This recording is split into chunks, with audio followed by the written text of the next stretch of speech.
Ukraine Russia మీద దాడి చేసి యుద్ధ విమానాలను కూడా ధ్వంసం చేసింది. ఒక రకంగా ప్రపంచంలోనే శక్తివంతమైన దేశం రష్యా, ఎక్కువ అణ్వస్త్రాలు గల దేశం రష్యా. మరి అలాంటి రష్యా మీద ఒక చిన్న దేశం ఇంత దాడికి పాల్పడడం ఒక రకంగా అవమానం లాంటిదే. మరి ఇప్పుడు రష్యా ప్రతిస్పందన ఏ రకంగా ఉంటుంది, రష్యా ఏ విధంగా ప్రతీకారం తీర్చుకుంటుంది అంటే ఉక్రెయిన్ మీద కాకుండా ఉక్రెయిన్ కు సపోర్ట్ చేసిన నాటో దేశాల మీద రష్యా ప్రతీకారం తీర్చుకునే దిశగా వెళుతున్నట్లుగా సమాచారం. అంతర్జాతీయ నిపుణులు ఎంజీ రావు గారు మనతో ఉన్నారు.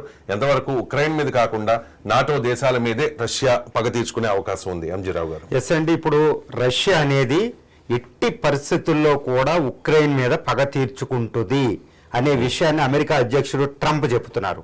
నిన్న అమెరికా అధ్యక్షుడు డొనాల్డ్ ట్రంప్ పుతిన్ గారికి ఫోన్ చేసి కాస్త మీరు ఉక్రెయిన్ ఏదో చిన్న దేశం దాని మీద దాడి చేయొద్దు గట్ట అంటే పుతిన్ గారు చాలా సీరియస్గా మేము ఎట్టి పరిస్థితుల్లో మా నుంచి ప్రతిస్పందన వస్తుంది, నువ్వెవరు అసలు మధ్యలో జోక్యం చేసుకోవడానికి అనే దాకా వెళ్ళేటప్పటికి ట్రంప్ ఈ విషయాన్ని ప్రస్తావిస్తూ విలేకరుల సమావేశంలో చెప్పారు. ఎట్టి పరిస్థితుల్లో పుతిన్ గారు రెస్పాండ్ అవుతారు, ప్రతిస్పందిస్తారు, ఆ దాడి భూమి మీద అత్యంత తీవ్రంగా ఉండబోతుందని అమెరికా అధ్యక్షుడు స్వయంగా చెప్పడం జరుగుతుందన్నమాట.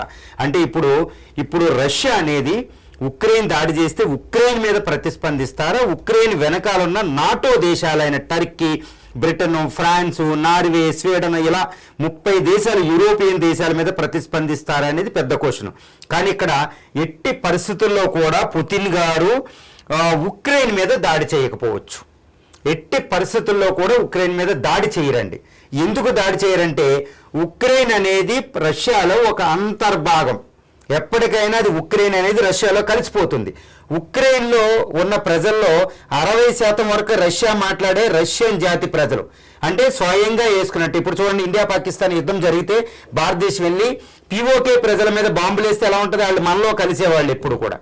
కాబట్టి ఎట్టి పరిస్థితుల్లో పిఓకేని మనం నాశనం చేయాలి, అందులో కలుపుకుంటాం, అదే అనమాట. ఇదే విధంగా ఇప్పుడు రష్యా అనేది ఉక్రెయిన్ మీద దాడి చెయ్యదు, ఎందుకంటే ఉక్రెయిన్లో 60% రష్యన్ ప్రజలే. అదేవిధంగా ఉక్రెయిన్ అనేది రష్యాలో కలిసిపోతుంది ఎప్పటికైనా. అదేవిధంగా ఇప్పటికే రష్యాలో రిచెస్ట్, ఉక్రెయిన్లో చాలా ధనవంతమైన డోన్బాసు, లుహాన్స్క్ అనే ప్రావిన్సెస్, క్రిమియాలు ఆల్రెడీ రష్యాలో కలిసిపోయి. కాబట్టి ఉక్రెయిన్ మీద ఆయన పగ తీర్చుకోరు. ఎట్టి పరిస్థితుల్లో నాటో దేశాలైన బ్రిటన్, ఫ్రాన్స్, టర్కీ వీటి మీదే ఉంటుంది. ముఖ్యంగా బ్రిటన్, లండన్ నగరం మాత్రం భస్మీపటలమయ్యే అవకాశం ఉంది.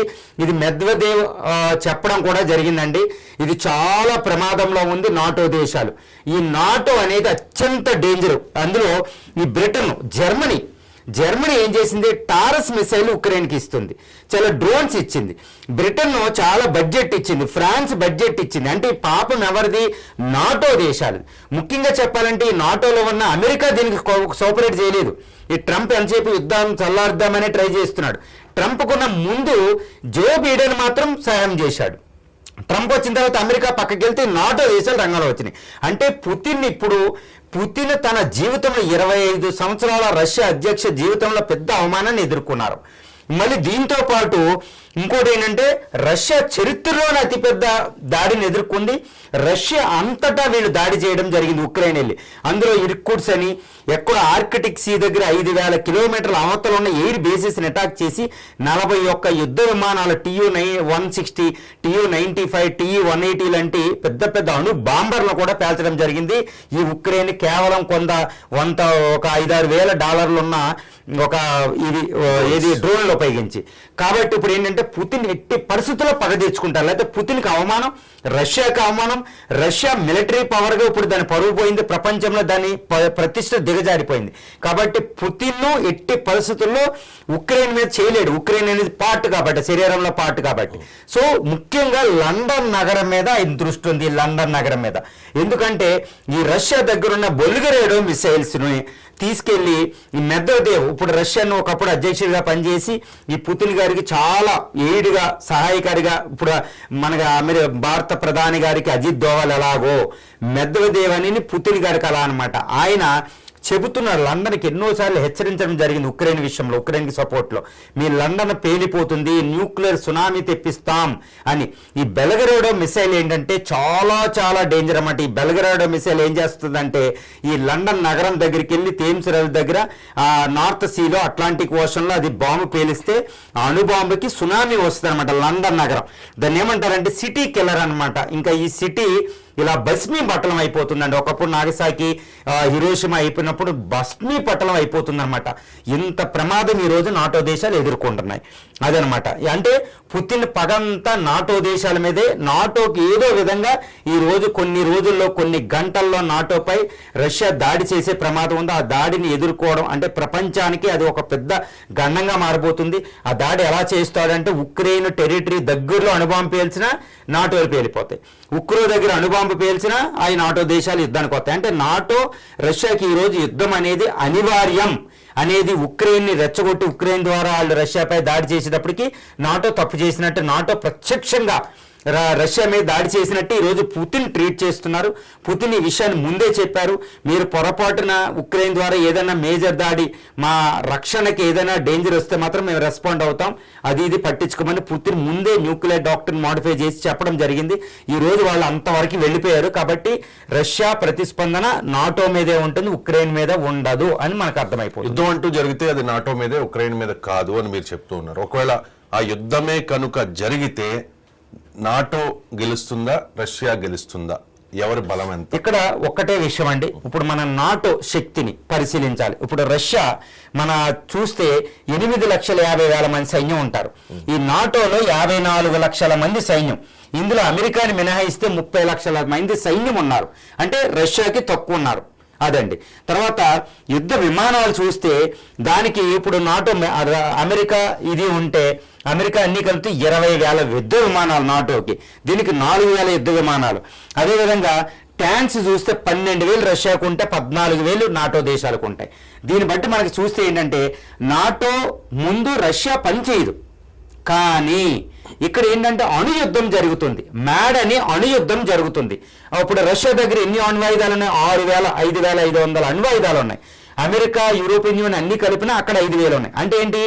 రష్యా ప్రతిస్పందిస్తే అణుయుద్ధం, నాటో అణుయుద్ధానికి దిగుతుంది. ఒకవేళ అమెరికా, ఉత్తర అమెరికాలో ఉన్న అమెరికా, కెనడాలో పార్టిసిపేట్ చేయకపోయినా మిగిలిన యూరోపియన్ 30 దేశాల కూటమి, అంటే మొత్తం నాటో దేశాల్లో 32 దేశాలు ఇప్పుడు అమెరికా, కెనడా అనేవి పక్కకి వెళ్ళే అవకాశం ఉంది. ట్రంప్ యుద్ధంలో పాల్గొనకపోవచ్చు, ఎందుకంటే నాకెందుకు అని ముందు నుంచి చెప్తున్నారు. ఇప్పుడు నాటో దేశాలు తమంతట తాము రష్యాతో పోరాడడానికి అవి సిద్ధపడే ఉక్రెయిన్ ఎంకరేజ్ చేసింది. ఎందుకు? ట్రంప్ ఉక్రెయిన్ ఆపి యుద్ధాన్ని ఆపడానికి ట్రై చేస్తుంటే నాటో యుద్ధాలు ఉక్రెయిన్ రెచ్చగొట్టి యుద్ధానికి వెళ్ళి, అంటే ట్రంప్కి యుద్ధం ఇష్టం లేదు. ట్రంప్ పక్కకి వెళ్ళిపోతే మిగిలిన నాటో 30 దేశాలు అంటే యూరోప్, పశ్చిమ యూరోప్ దేశాలు మొత్తం యుద్ధానికి వెళ్తే ఎవరు గెలుస్తారు అంటే పుతిన్ గెలుస్తారు. ఎందుకంటే పుతిన్ 5,500 అణుబాంబులు ఉన్నాయి. ఆ అణుబాంబులు వేసే సాధనాలు ఉన్నాయి. ఇక్కడ కూడా యూరోప్లో కూడా ఫ్రాన్స్, బ్రిటన్ దగ్గర అణ్వాయుధాలు ఉన్నాయి. అవి వెయ్యొచ్చు, కానీ రష్యా వాటిని అడ్డగించే ప్రమాదం ఉంది. ఒకవేళ అడ్డగించకపోతే మాస్కోకి వెళ్ళిపోతుంది. సో ఏ విధంగా చూసినా ఇది నాటో, రష్యాలు రెండు భస్మీపట్టణం అయిపోతాయి. కానీ మొత్తం యూరోప్ అనేది ఒక ఎడారి కింద మారిపోయే అవకాశం ఉంది. నోస్ట్రడామస్ అని మన పోతులూరి వీరబ్రహ్మణ్య గారు ఎలాగో ఆంధ్రులకి, అలాగే నోస్ట్రడామస్ అని యూరోపియన్ ప్రపంచ దేశాలకు అనమాట, పశ్చిమ దేశాలకి, ఆ ఫ్రాన్స్ నుంచి వచ్చారన్నమాట నోస్ట్రడామస్. ఈ నోస్ట్రడామస్ గారు ఒకసారి ప్రెడిక్ట్ చేసి చెప్పారు, భవిష్యత్తులో యూరోప్ రష్యా అణ్వాయుధాల వల్ల అది భస్మీపట్టణం, ఎడారి అయిపోతుంది అని.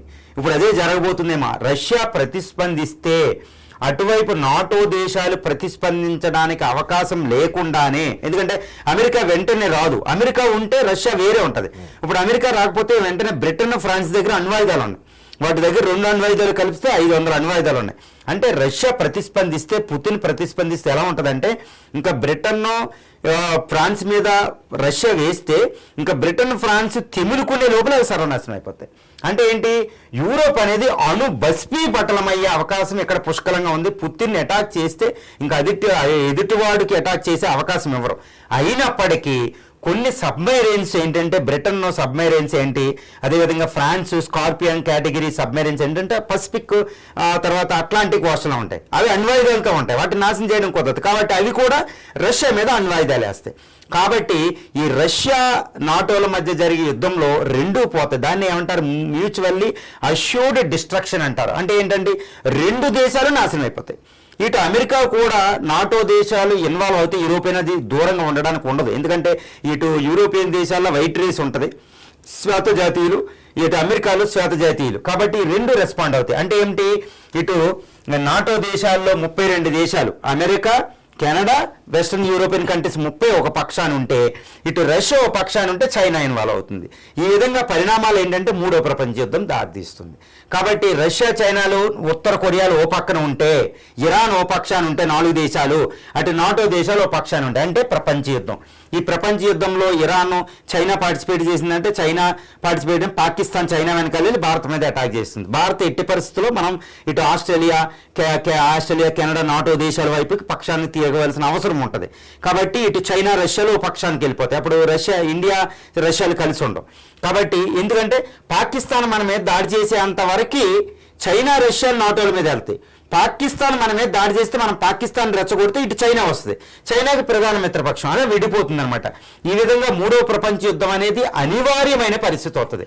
అంటే పుతిన్ గారు ఈ రోజు రేపట్లో ఆయన ప్రతిస్పందించవలసి వస్తే, నాటో దేశాల మీద వేస్తే ఆయన పరిణామాల మూడవ ప్రపంచ యుద్ధానికి సంసిద్ధమయ్యే ఇటు నాటో దేశాల మీదకి ఈ అటాక్ చేయవలసి వస్తుంది. ఎందుకంటే అవి కూడా వస్తే మ్యూచువల్ అష్యూర్డ్ డిస్ట్రక్షన్, మ్యాడ్ అంటారనమాట. అంటే పుతిన్ వేస్తే ఇంకా ప్రాణ సంకటానికి, చనిపోవడానికి రెడీ అయ్యేయాలి. అందుకే పుతిన్ ఇంత ఆలోచిస్తున్నాడు. అంటే ఇటు యూరోపియన్ కంట్రీస్ మీద వెయ్యకుండా, నాటో దేశాల మీదకి అటాక్ చేయకుండా, నాటో దేశాలకు పనిష్మెంట్ ఇచ్చే అవకాశం ఏదైనా ఉందా అనేది పుతిన్ పరిశీలించవచ్చు. ఇలా చేస్తే ఒకే అవకాశం ఉందండి. ఈ ఉక్రెయిన్లో జెపరోజియా అనేది ఒకటి ఉంటుందన్నమాట. జెపరోజియా అని, ఇది అతి పెద్ద న్యూక్లియర్ రియాక్టర్. ఈ జెపరోజియా న్యూక్లియర్ రియాక్టర్ని ఏదోలాగా సబోటేజ్ చేసి కేజీబీ ద్వారా అది పేలిపోతే, ఒకప్పుడు చెర్నోబిల్ 1980లో వచ్చిన చెర్నోబిల్ లాగా అక్కడ నుంచి రేడియేషన్ యూరోప్ అంతా ఆవహించేద్దనమాట. అంటే యూరోపియన్ దేశాల మీద అణ్వాయుధం వేసినట్టే. అదేం చెప్తారు పుతిన్ గారు, ఇది నాది కాదు, ప్రమాదం జరిగింది అని ఉక్రెయినే పేల్చేసింది అంటారు. ఈ విధంగా మొత్తం యూరోప్ అంతటిని సర్వనాశనం అయ్యేటట్టు ఏదైనా ప్లాన్ చేసే అవకాశం పుతిన్ దగ్గర ఉందన్నమాట. సో ఈ విధంగా ఏంటంటే మొత్తం మీద ఈ రష్యా అనేది నాటో దేశాలపై ప్రతిస్పందించడం అనేది ఉంది. ఈరోజు ఈ న్యూక్లియర్ సునామీ ద్వారా ఈ లండన్ మహానగరం పేలిపోయే అవకాశం కూడా ఉంది. అదేంటంటే సునామీ ద్వారా, రేడియేషన్ సునామీల ద్వారా. సో ఏదేమైనప్పటికీ రష్యా, ఉక్రెయిన్ వెనకాల ఈ నాటో దేశాలు దాని మీద పురుగొల్పి నిద్రపోతున్న సుమారు 5,500 అణ్వాయుధాలతో నిద్రపోతున్న అతిపెద్ద సింహాన్ని, పుతిన్ అంటే అతిపెద్ద నాయకుడిని, చాలా శక్తివంతమైన నాయకుడిని ఈరోజు నాటో దేశాలు కెలికినాయి. అంటే ప్రపంచాన్ని అంతటిని అణుయుద్ధం ప్రమాదం వైపు గెంటేసిన ఇది పెద్ద అసూయ. ఎందుకంటే ఇటు రష్యాని ఎట్టి పరిస్థితులను నాశనం చేద్దామనే నాటో దేశాలు అనుకున్నా, ఇలా ఉక్రెయిన్ ద్వారా రెచ్చగొట్టేసడం మాత్రం ప్రపంచానికి మాత్రం చాలా చాలా చాలా విపత్తులోకి ప్రపంచాన్ని గెంటేశారు. ఈరోజు పుతిన్ ప్రతిస్పందన నాటో దేశాలపై అది ఏదో విధంగా ఉంటుందని ట్రంపే అది వ్యక్తం చేశాడంటే ప్రపంచం ఎంత భయపడిపోతుందో, ఎంత వణికిపోతుందో మనకు అర్థమవుతుందండి ఈరోజు.